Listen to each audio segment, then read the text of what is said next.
Welcome back. Good to see you guys.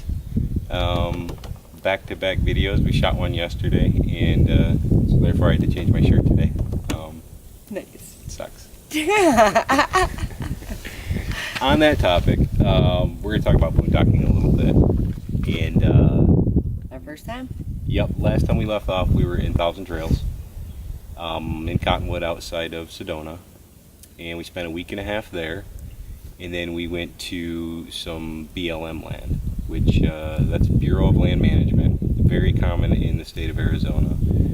It's like everywhere. Yeah, you're allowed to camp there for two weeks, I think. Yep. No fees, anything. You just kind of pull off the side of the road if you know it's, designated BLM land. And, that entails, the term dry camping, boondocking entails generating your own power. Carrying your own water, and what else? Storing all your... Filling all your tanks. Yeah, your gray water, your black water.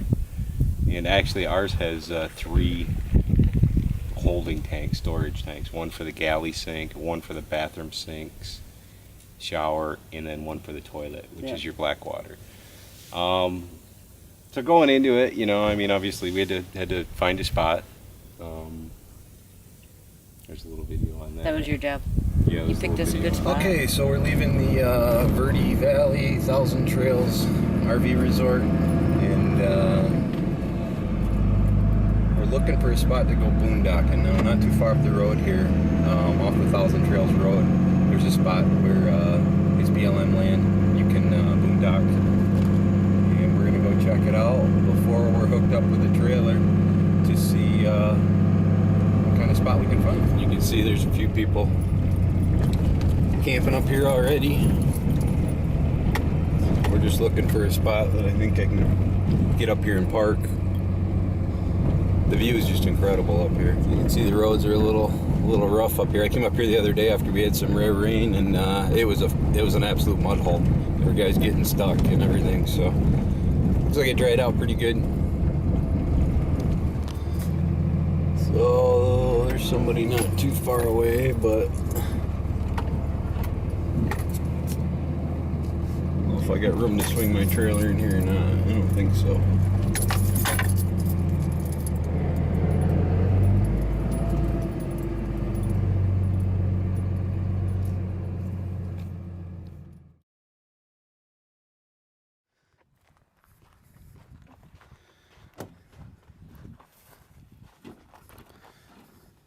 Say hi. Hi, dog.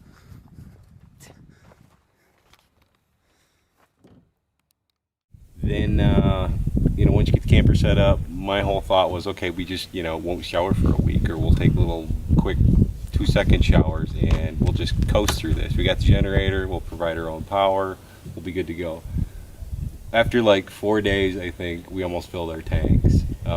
Yeah, at the first time. And that's not showering, that's just things add up quicker than you think. That's like doing dishes and... Yeah. That all comes with practice. The more you do it, the better it gets. And same with a lot of the state parks we stay at. They don't have sewer hookups, meaning they're not going to take away any of your wastewater. You're relying on your holding tanks again. You do have an unlimited supply of fresh water typically coming in. And electricity. And electricity. So, it's kind of like a hybrid camping. And actually, we've spent the majority of our time at state campgrounds, I think. Yeah. I think we found those are the best. Yeah, Arizona state campgrounds are great. State parks are awesome. Fees, they're going to run you $25 a night probably. They don't offer weekly discounts like a lot of the, mom and pop campgrounds, or even some of the national campgrounds. So we basically, in this video, in this trip, we're talking about in Cottonwood. We stayed on the BLM land there. It was great. We had, it was nice. I'd run the generator for maybe, I don't know, an hour in the morning with coffee and making breakfast, and maybe at lunch if we were there, and then in the evening for an hour or two to watch TV or do computer work or charge batteries. So it wasn't running all the time. It's a quiet generator. Everything worked really good as far as that. Water usage, since then we've learned to conserve a lot more. Oh yeah, we've gotten that down quite a bit. Yeah, it's really not that much of an issue. But just be prepared. The first time you go, dry camping or whatever, to underestimate, you know, everything, your storage capacity, or overestimate your water usage. Yeah. But so that was that. We had some cool sunsets there. I was actually pretty stoked about boondocking because, I mean, like, the campground was awesome, you know, but it was just nice to be off. Like, literally, you just pick a spot, you park it, and you do your own thing without, I don't know, nosy neighbors.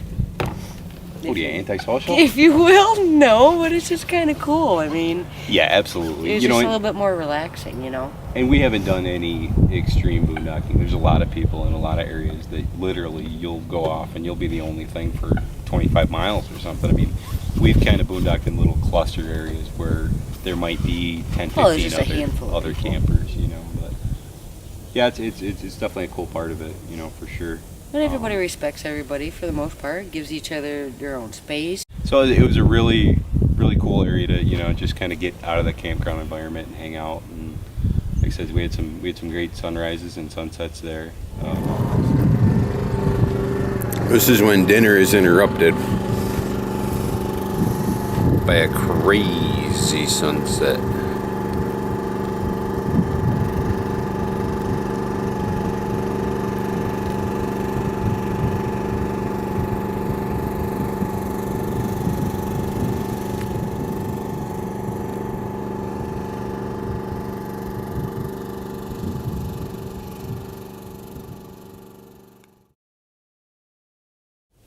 The one morning, there was a couple hot air balloons, I think. So yeah, you go outside and have your coffee and kick back, and all of a sudden this hot air balloon literally pops up right over the ridge.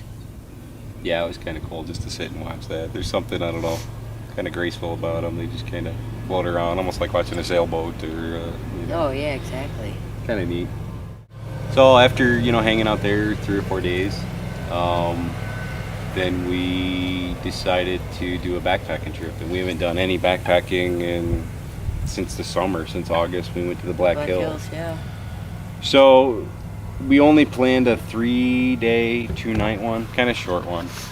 But, you know, interesting thing about the Sedona Red Rock area, we addressed it in our previous video, but, you know, a lot of them are day use trails. You know, they actually prohibit any form of camping or tents or fires or anything like that. So north of Sedona, I can't remember the area, Secret Mountain Wilderness, or I don't remember what it was, but you're allowed to actually backpack. So we picked out a rough route and went up there. The challenge of the thing was we actually went to the ranger station and said, hey, you know, that's the best thing to do if you're ever looking for a hike or backpacking opportunity.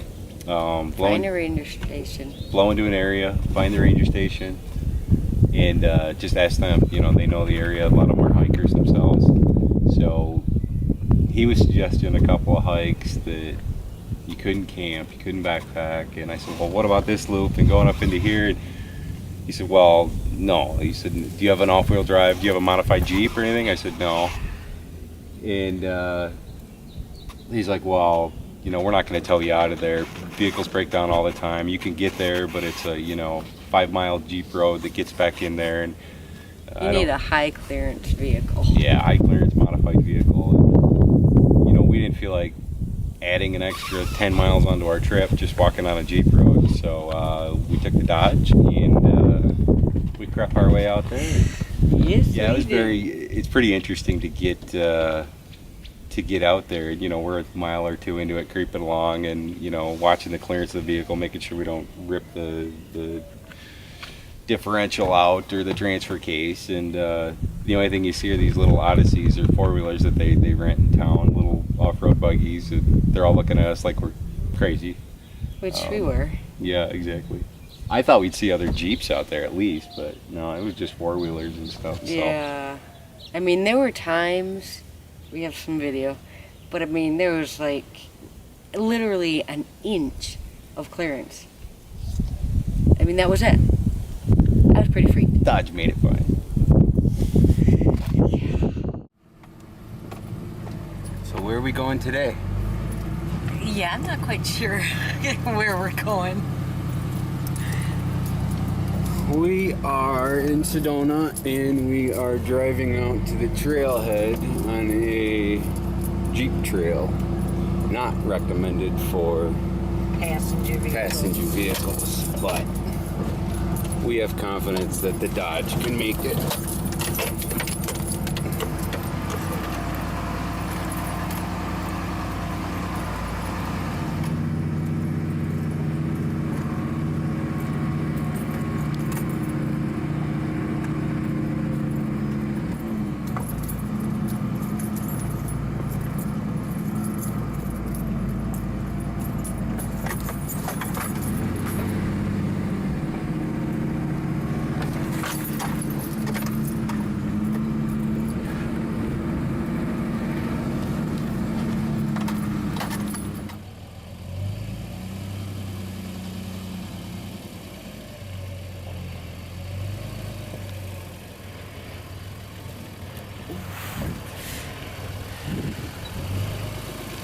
Holy frick on a stick, dude. That was so close.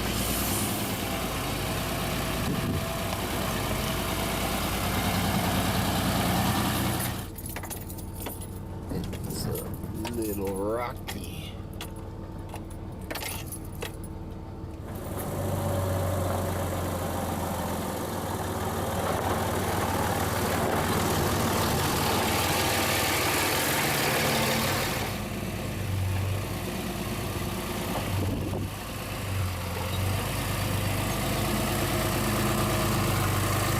So, we're doing a commercial for Dodge Ram trucks. Just thought we'd test that out.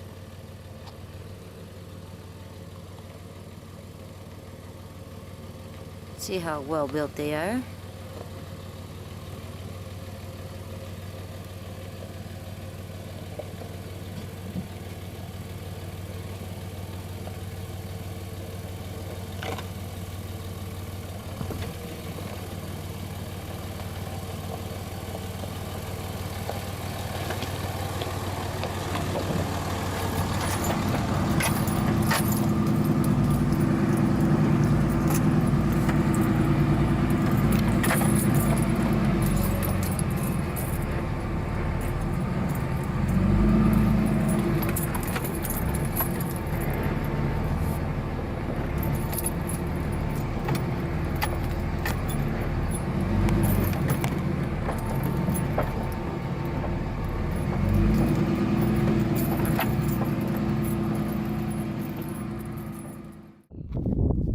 So we made that trip out, and then we started our hike. And you know, following this is just talking about a short video on our 3-day backpacking trip. But that was really cool. It was an awesome trip.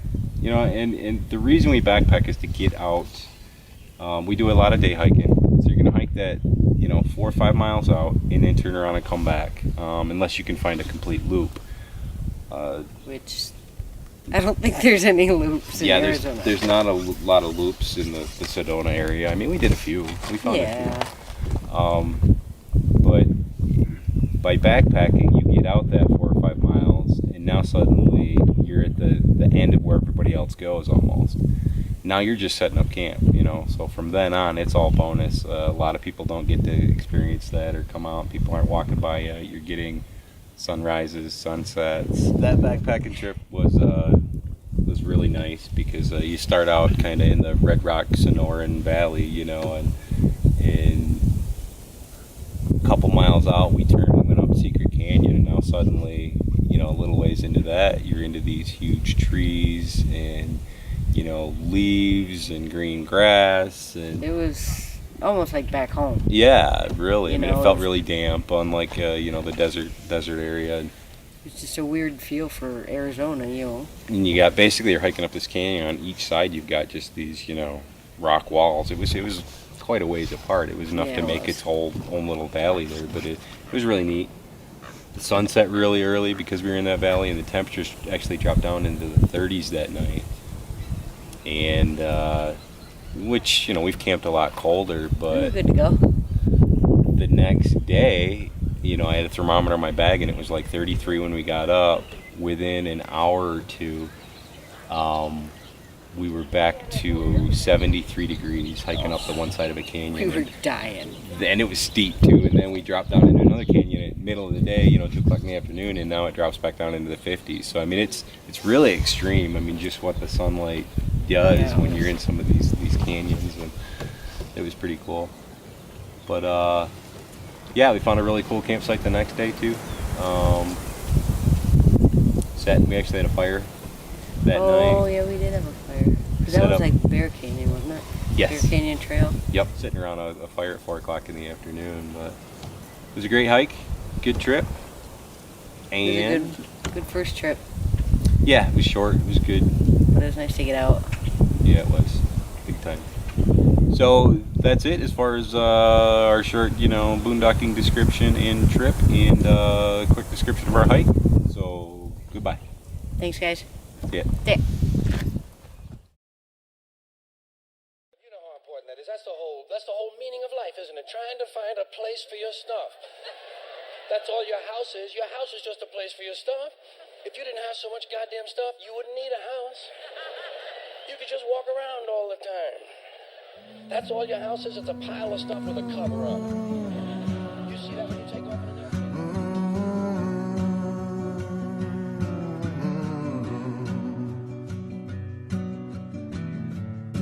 It's a mystery to me. We have agreed with which we have agreed. And you think you have to want more than you need. Until you have it all, you won't be free. Society, you're a crazy breed. I hope you're not lonely without me.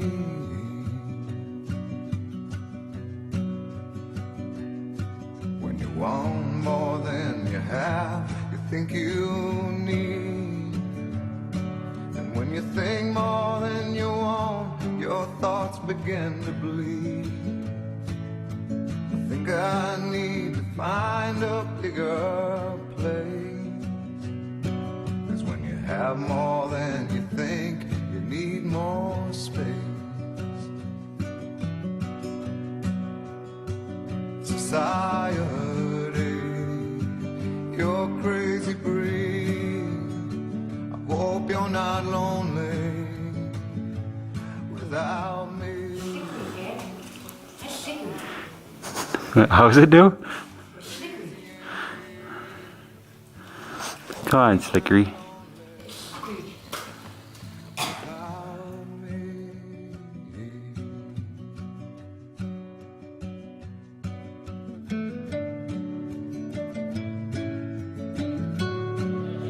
That's all your house is. It's a place to keep your stuff while you go out and get more stuff. Now, sometimes you've got to move. You got to get a bigger house. Why? Too much stuff.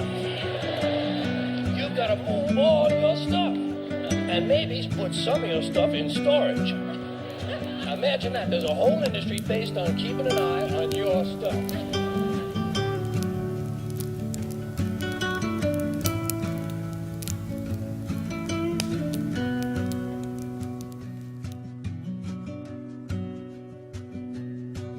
There's those thinking more, less is more.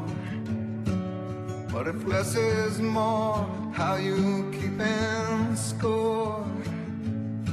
It means for every point you make, your level drops.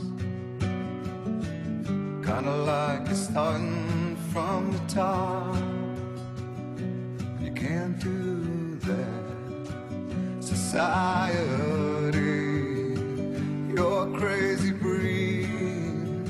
I hope you're not lonely without me. Society, crazy indeed.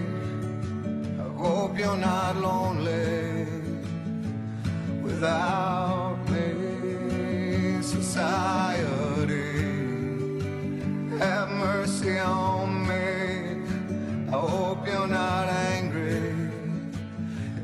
disagree. Society, crazy Andy, hope you're not lonely without me.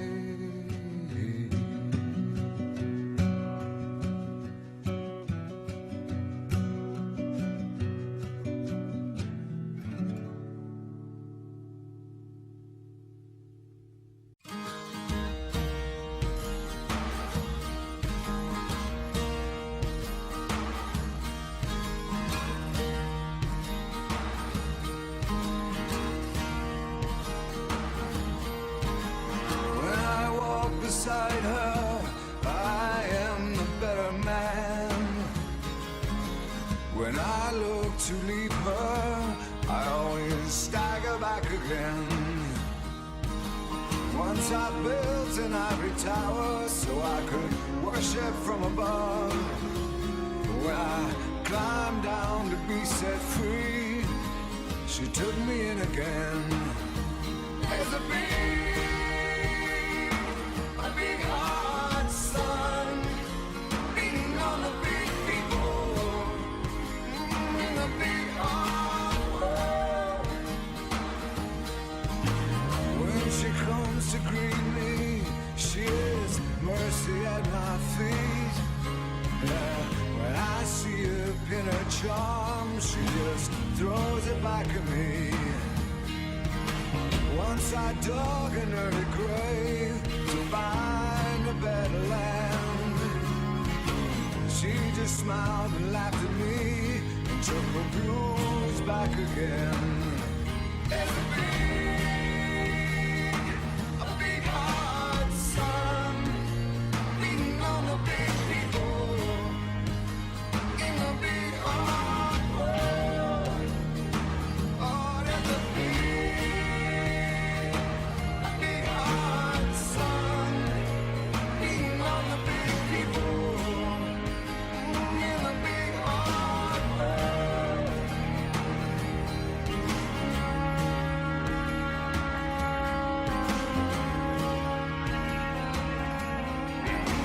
When I go to cross that river, she is comfort by my side. When I try to understand, she just opens up her hands.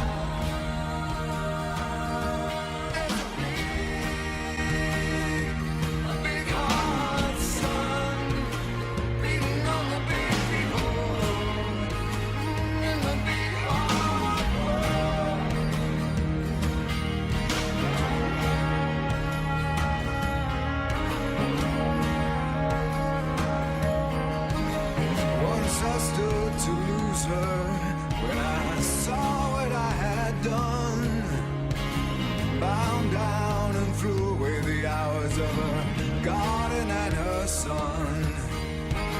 So I tried to warn her, I turned to see her weep. 40 days and 40 nights, and it's still coming down me. It's a big heart, son, beating on the big people in the big hard world. Oh, there's a big heart, son, beating on the big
Rock on. Oh, Woohoo! yeah. You ready? Is it boiling? Oh, yeah. Oh yeah. Sweet.